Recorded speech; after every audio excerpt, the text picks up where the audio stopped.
Ola de novo, que tal? Benvidos a unha nova entrega do Preguntoiro. Hoxe imos ir a Talalín porque imos falar co home que acabou ca hexemonía do PP neste Concello. Rafael Cuiña, boa noite, benvido. Boa noite, Inés. Puxolle vostede fin a 28 anos na alcaldía de Xosé Crespo. Fai 2 meses xa das eleccións, que cambiou neste tempo? 25 anos, máis algún máis de concelleiro que tivo, bueno, eu creo que foi unha... Non vou a entrar en si positivo ou negativo, creo que positivo, pero eu creo que foi unha auténtica revolución en Lalín.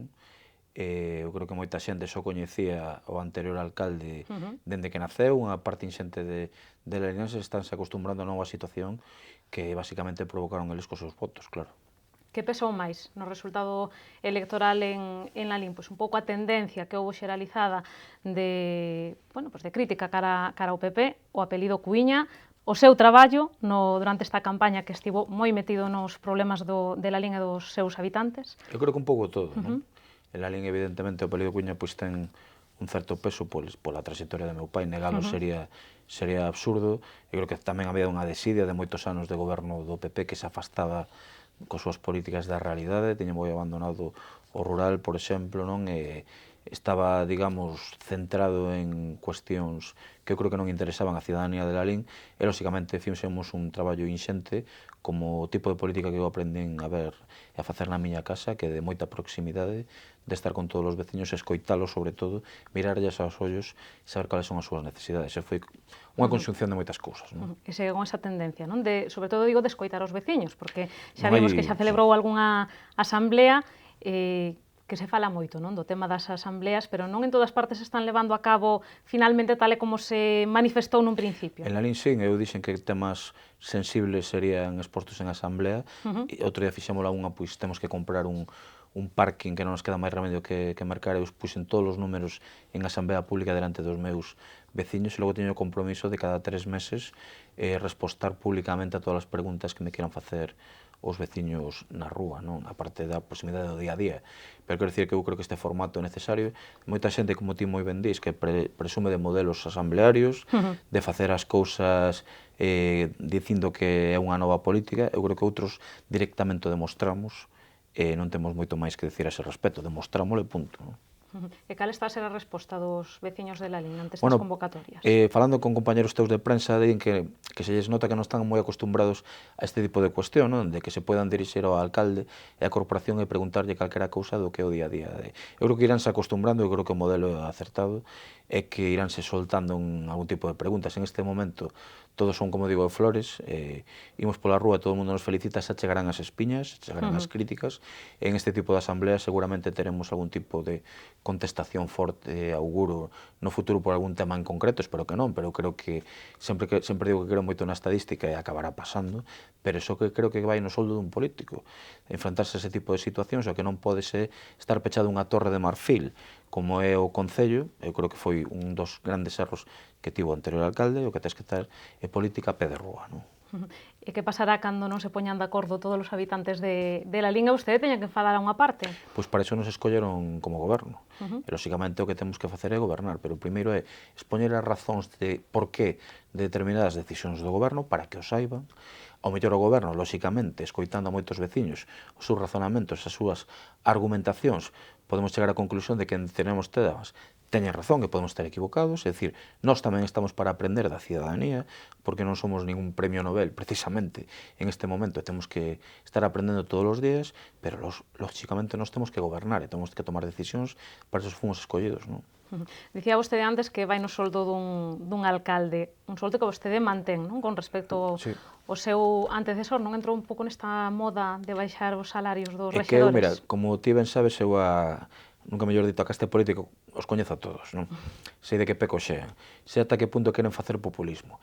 É certo que eu, con respecto á miña actividade privada, vou a perder moitos cartos, pero eu creo que os políticos teñen que estar ben pagados. Eu creo que razonablemente pagados. E creo que os políticos, calquera persona ten que acceder á política, e non só, digamos, persoas que teñan un determinado soldo, non? É dicir, ten que acceder exactamente igual unha persoa que é un número 1 na súa profesión como calquera outro. Ao mellor hai moita xente que polo seu soldo na vida privada non quere meterse na política porque vai a perder moitísimos cartos. Ese tipo de persoas tamén deberían estar na política. eu son unha persona que perdo bastantes cartos por estar na política, pero non o digo con pena, digo que é un exercicio da miña responsabilidade, e, por tanto, estes exercicios demagóxicos de estáse baixando o soldo para que a ciudadanía vexa tal, cando logo fan outro tipo de cuestións para ter ingresos, comigo non van a pasar, non? Eu, por exemplo, non utilizo máis que en actos que son absolutamente necesarios, cuestións como coche oficial, sempre ando no meu propio coche, non teño tarxeta do Concello para pagar con tarxeta en restaurantes, este tipo de cuestións, non? Pero creo que chega o momento de deixarte facer demagoxia con este tipo de cuestións e dicirlle a xente que os políticos teñen que estar pagados tamén, lóxicamente, non? E tería que estar regulado, porque despois vemos os datos e Está... vemos o alcalde de Lalín pouco máis de 20.000 habitantes, 46.000 euros anuais.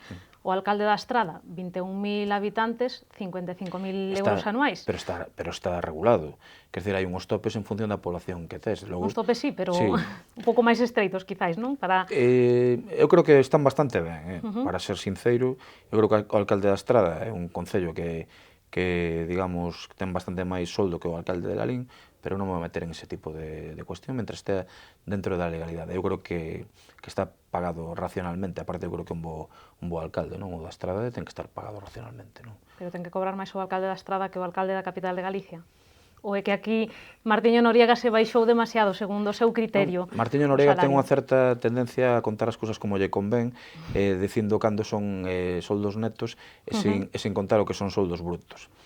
Hai este tipo de cuestións que fan moita xente, eu non entro en ese tipo de cuestións, eu digo que gano en soldo bruto e digo que gano en soldo neto, non ando dicindo aos medios simplemente que gano en neto para que parezca menos que si digo en bruto. Eu creo que nos estamos entendendo todos, non?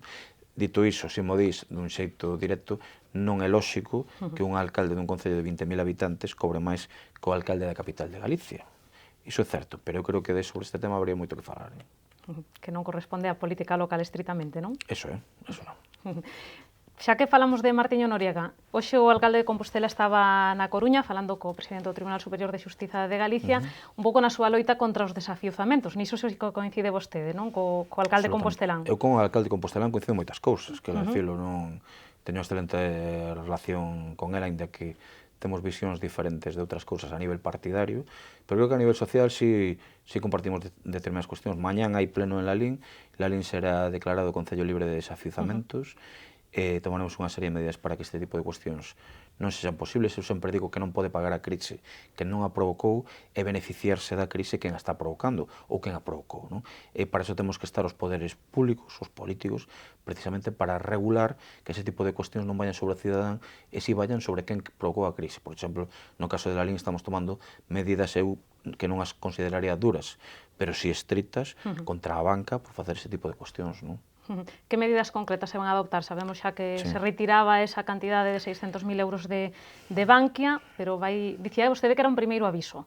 Era un primeiro aviso, pero ímos facer por acordo plenario que en Lalín calquera persoa que se lle quita a súa vivenda habitual non se lle dea a posibilidade dun aluguer social ou non se lle dea a posibilidade de dación en pago, o Concello retirarálle todos os fondos a esa entidade bancaria hasta o límite legal permitido, porque a veces tes créditos con ese banco, tes que ter por lei uns mínimos en ese banco, pero todo o que sexa posible retiraremos inmediatamente. O que fixemos con Bankia en este caso, que foi unha entidade absolutamente indecente con moitísima xente en este país e tamén no resto do Estado, valeu para que a semana seguinte se presentasen no Concello todos os directores de todas as entidades bancarias de Lalín preguntando a ver que pasaba e para intentar ter a mellor relación posible co Concello. É dicir, o toque servido de alguén e, insisto, dende a alcaldía de Lalín o que estamos é para proteger os dereitos, sobre todo, dos máis afectados pola crise. Non me importa nada, en este caso, os bancos, ainda que os respeto, pero primeiro son os veciños, os máis afectados. E cantos poderían estar en perigo de desafiuzamento? Non sei se ten eses datos.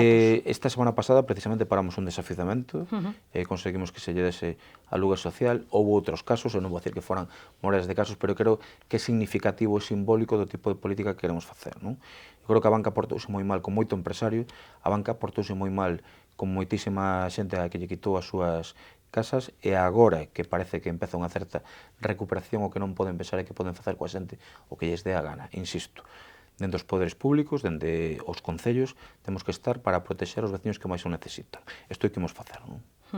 Dicía vostede no acto na súa investidura que non ia ser unha legislatura de grandes obras, ia ser unha legislatura máis do social. De políticas sociais, sí. O tema dos desafeccionamentos pois é un exemplo, pero que outras medidas, que outros plans concretos ten vostede como alcalde de Por exemplo, Laín? antes do inverno teremos regulado tamén que por lei, según en función dos criterios e dos informes de servicios sociais, non se lle pode cortar a luz e o gas aos veciños que non teñen recursos, non?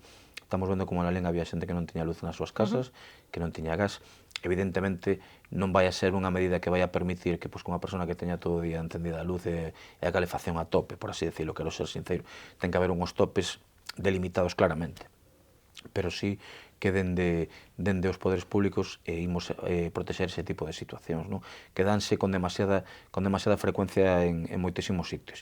Entón, por iso digo, a política de proximidade, a políticas de emprego moi necesarias. En Lalín temos 1.600, 1.800, depende da época do ano, desempregados. Son cifras que nunca se coñeceron aquí. Eu son empresario, o grupo empresarial no que traballa, bueno, que é meu, en parte, pero no que estaba de actividade privada hasta agora dá emprego a máis de 400 persoas en Lalín, e creo que sabemos como crear emprego, xa estamos falando con empresas para que veñan a Lalín a crear emprego. Este tipo de cuestións son as importantes. Queremos que a xente teña, que non viva simplemente dos subsidios, senón que teñan acceso a un traballo digno, e que ese traballo digno poda repercutir no resto de negocios, porque a xente pode consumir, etcétera, etcétera. Fala de crear emprego, con moita frecuencia díxenos dende os concellos que non se pode facer moito, dende a política local para... É relativo, é dicir, non tes competencias directas, pero ti si podes tomar, por exemplo, medidas impositivas para poder facilitar que veñan os emprendedores, que os primeiros anos os tipos impositivos que teñan nas súas empresas sexan nulos ou moi baixos. Podes tomar medidas, e lóxicamente un alcalde tense que entrevistar con moitos empresarios para venderlles, entre aspas, pois o atractivo que ten, en este caso, Lalín, ¿no? Para que poden investir nos polígonos de Lalín. Isto é unha labora moito de relacións públicas, de que se visualice o potencial que ten a nosa comarca, que xa o ten demostrado, pero que sufriu moito coa crise actual. O que non pode ser é que mentres este tipo de situacións pasen, os responsables políticos se dediquen a outro tipo de políticas, como se, por así decirlo, faraónicas, cando tantísima xente está en desemprego, unha situación de desemprego. O Concello de Lalín, refírese. Por exemplo, claro, a eso me refiro, non? Falando de emprego, un sector importante o agrario para toda a comarca. Ten manifestado vostede a súa preocupación pola crise da leite. O Concello pois sumouse a esa plataforma.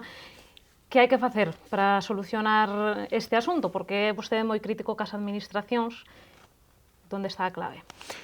Bueno, onde está a clave é a pregunta do millón, non?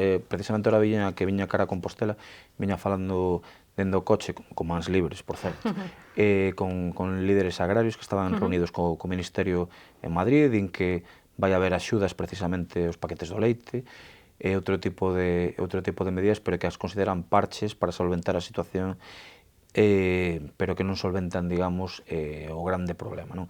Eu creo que hai explotacións que están vendendo a 0,18 o precio do leite, cando os custes están por riba de 0,30, son situacións absolutamente inasumibles. Cada vez que pechan unha explotación en Galicia, non falase de que van a pechar 4.000, son 4.000 familias na ruína, moitos casos desafizadas tamén, precisamente, que investiron moito nas súas explotacións para podelas facer competitivas, e a que agora a propia banca xa lle está encima, pois porque non poden pagar os créditos despois do investimento con estes precios do leite. E evidentemente, dentro dos concellos o que podemos facer é estar ao carón dos nosos gandeiros, dos nosos produtores de leite, e dicirlle claramente que aos que teñen responsabilidades, sobre todo na Unión Europea e o Goberno do Estado español, menos a Xunta de Galicia, pero eu creo que a Xunta de Galicia está obviando moito tamén a situación, dicirles que estamos ao lado da nosa xente, que faremos presión política, neste caso como alcaldes, ata onde faga falta. Sempre estou dicindo que se fai falta ir en tractor hasta Estrasburgo, hasta Bruselas, ali estaremos ao lado da nosa xente. E que ten que tomar este tipo de decisións a Unión Europea, que está primando que en España entre leite francés, leite holandés, cando temos un leite que é de máxima calidade como o leite galego e que está sendo máis barato. En Asturias non pasa este tipo de situación, Cantabria sí, pero que non é normal que dentro do Estado español o leite de máis calidade que o galego sexa tamén o máis barato. Algo non estamos facendo ben, non? Na manifestación da semana pasada aquí en Compostela, pois víamos alcaldes de diferentes partidos políticos participando nesa marcha. Está aí o segredo da unión, que unha vez se deixen de partidismos para defender un sector tan importante para a nosa economía. Sería o ideal, o que pasa que despois se a consellera fai reunión con 50 alcaldes, os 50 do Partido Popular, para pedirlles que baixen un pouco a presión e que se intente un pouco desmobilizar determinado tipo de marchas, e cando as cousas non están ben. Despois eu falo, porque eu tendo excelente relación con moitísimos alcaldes do Partido Popular, e contan o que che contan off the record a raíz deste tipo de cuestións, e que eles son os primeiros que sufren cando sufren os seus gandeiros nos seus concellos. É dicir, por la política de proximidade. A mellor un conselleiro ou ministro deste tipo de cuestións dalle máis ou menos igual, pero un alcalde é quen o sufre. Entón saben que é necesaria a unidade e que é necesario tomar determinado tipo de medidas, aínda que a mellor pois por non molestar un pouco as cúpulas dos seus partidos, están máis calados que outros que temos outro tipo de actitude a este respecto. Non é unha cuestión de valentía ou non, pero é unha cuestión de decidir que vas de fronte con absolutamente todo, mentres outros prefiren calar. Eu non son deses, precisamente. Non? Pero o compromiso non goberna na Xunta, non? De momento non. Cambiaba o conto. De momento non, pero eu creo que teño, digamos, a suficiente trayectoria en esta casa, creo que se me coñece bastante ben, como para saber que sempre digo o que penso. Entón, dame exactamente igual no que este en cada momento público da miña vida, que eu sempre vou a decir o que penso, ter as súas repercusións, lóxicamente, porque a veces sou intelixente non decir todo o que pensas, pero eu sempre digo todo o que penso. Volvendo a la LIN, a cuestións estritamente locais, anunciou tamén vostede unha auditoría das contas do Concello, non sei como está ese asunto, se xa se coñece algún dato, se espera vostede atoparse con algunha sorpresa ou non? Xa me atopei con algunha sorpresa que mañán comunicarei precisamente no pleno, pero a auditoría desde un punto de vista legal non é posible, unha auditoría externa, a propia lei non o permite, hai un informe de intervención que di claramente que a lei non o permite, son cousas que propuxo e dispuxo o señor Montoro precisamente, non é posible. Entón estamos facendo unha auditoría interna dirixida precisamente por intervención. Estamos atopando cousiñas, non vou decir que sexan dunha gravedade extrema, pero sí que significan que o anterior equipo de goberno estaban absolutamente convencidos de que iban a seguir gobernando, porque se non determinado tipo de cousas que facían, seguramente non as fixeran. Pero atopáronse con que a cidadanía decidiu que entrase outro goberno. Entón é cando están empezando a aflorar algunhas cousas que, insisto, estou falando un pouco metáfora, pero creo que nos estamos todos entendendo. Se eles estaban convencidos que iban a seguir gobernando, e por eso facían determinado tipo de políticas.